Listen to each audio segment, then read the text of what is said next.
تو دو پہلو اور پیش کرنا چاہتا ہوں آج کی اس مجلس کے حوالے سے. تو ایک ہے کہ انسان جو ہے بعض اوقات سمجھ نہیں پاتا میری دعا قبول کیوں نہیں ہو رہی، اور یہ انسان اور امام ظاہراً امام زین العابدین علیہ الصلوۃ والسلام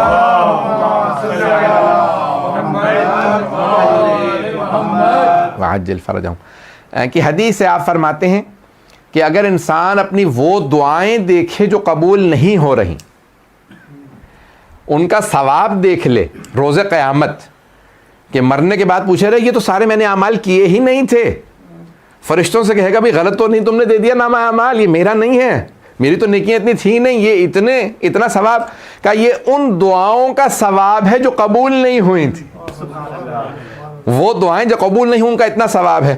تو امام فرماتے ہیں کہ روز قیامت بہت سے لوگ اپنی دعاؤں کے ثواب کو، دعائیں جو قبول نہیں ہوئی ان کے ثواب کو دیکھنے کے بعد ایک مرتبہ کہیں گے پروردگارہ تو کوئی دعا قبول نہ کرتا، کوئی دعا قبول نہ کرتا، وہ ہمارے لیے بہتر ہوتا تاکہ ہمیں اتنا اجر و ثواب مل جاتا. پروردگارہ تو نے وہ جو دعائیں قبول نہیں ہوتی ان میں اتنا اجر و ثواب رکھا ہے کہ اتنا اجر و ثواب ہے وہ جو دعائیں قبول نہیں ہوتی. ہم پریشان ہو جاتے ہیں دعا قبول نہیں ہو رہی، کئی مرتبہ اس کی مختلف مصلحتیں ہوتی ہیں. میں آج جو پیش کرنا تھا ایک پہلو یہ مکمل کر دوں آج تاکہ پھر مجھے آئندہ آسان ہو جائے گا. تو کئی وجوہات ہوتی ہیں کہ دعا قبول نہیں ہو رہی ہوتی، چند میں آج پیش کروں گا، چند میں پھر انشاءاللہ آنے والے دنوں میں آنے والی مجالس میں پیش کروں گا. ایک وجہ وہ کہتے ہیں کہ اگر انسان، ایک حدیث نبوی ہے اور یہ مکارم الاخلاق مرحوم طبرسی کی 700 سال پرانی کتاب ہے، رسول اسلام کی سیرت کے اوپر ہے مکارم الاخلاق. تو اس میں فرماتے ہیں کہ حبیب خدا کی حدیث ہے کہ آپ فرماتے ہیں کہ اگر انسان ایک لقمہ حرام کا کھا لے، ایک لقمہ، پورا کھانا نہیں، صرف ایک لقمہ حرام کا کھا لے تو 40 دن تک دعا قبول نہیں ہوتی، 40 دن تک دعا قبول نہیں ہوتی. اسی لیے اتنی زیادہ تاکید کی گئی ہے کہ جب کھانے لگو تو پاکیزگی کا خیال کر کے کہ اگر خدا نہ کرے ایک بھی نجس چیز چلی جائے کھانے میں تو انسان کی. اب یہاں علماء نے جو بحث کی ہے وہ یہ ہے کہ حدیث تو نبوی یعنی رسول اسلام صلی اللہ علیہ وسلم کی حدیث ہے کہ 40 دن دعا قبول نہیں ہوتی.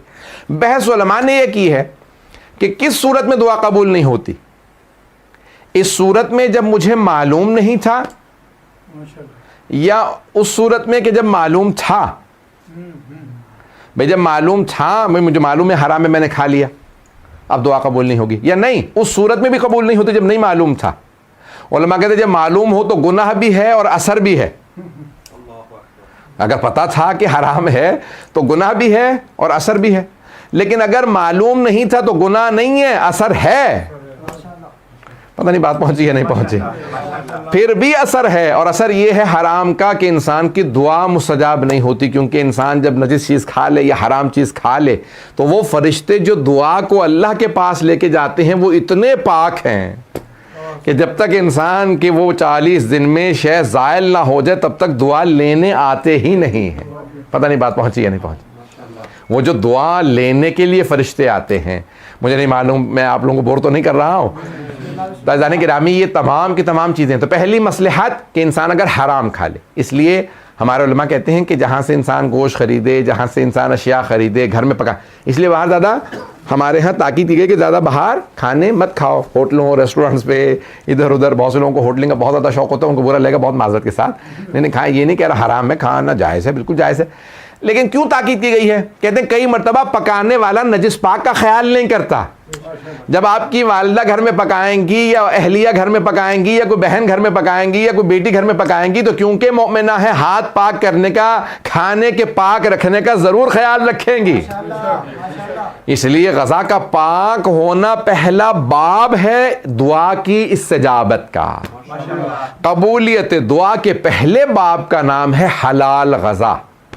حلال جب لقمہ کھائیں گے تو خدا ضرور دعا قبول کرے گا. تو پہلی ہے شے جو دعا کے قبول کے باعث بنتی ہے وہ ہے حلال رزق. دوسرا اگر سننا چاہیں،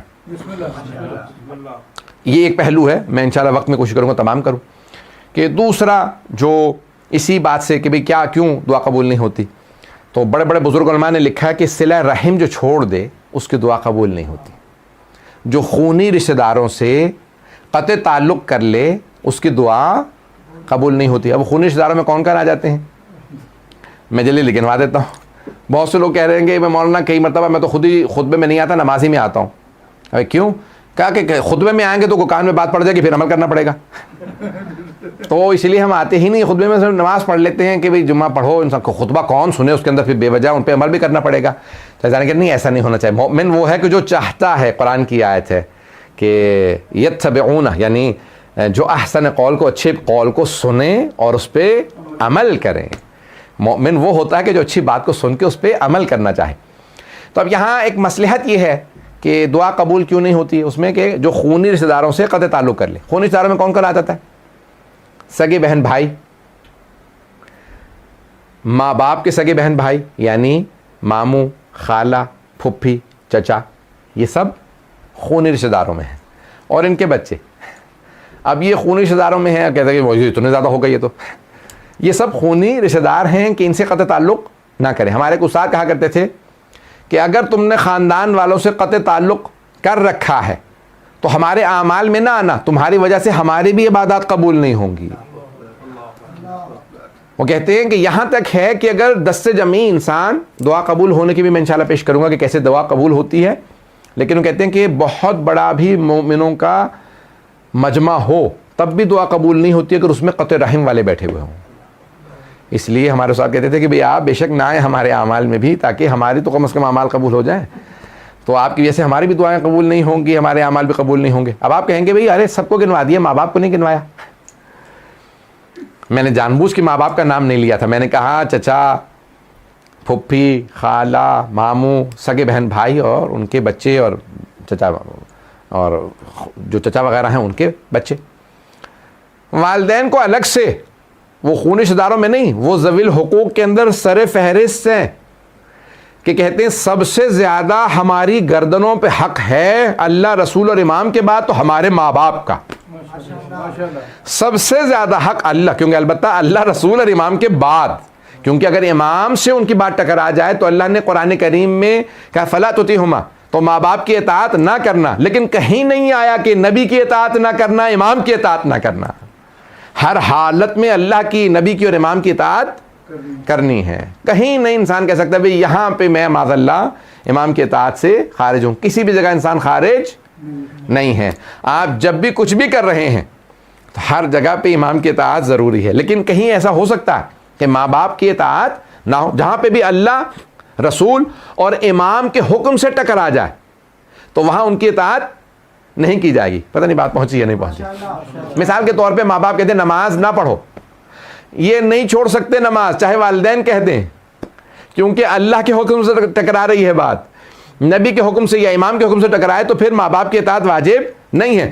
اطاعت واجب نہیں ہے لیکن گستاخی پھر بھی نہیں کر سکتے، گستاخی پھر بھی نہیں کر سکتے. تو اب ماں باپ ذوی الحقوق کے اندر آ جاتے ہیں، تو جن سے انسان اگر قطع تعلق کر لے تو دعا قبول نہیں ہوتی.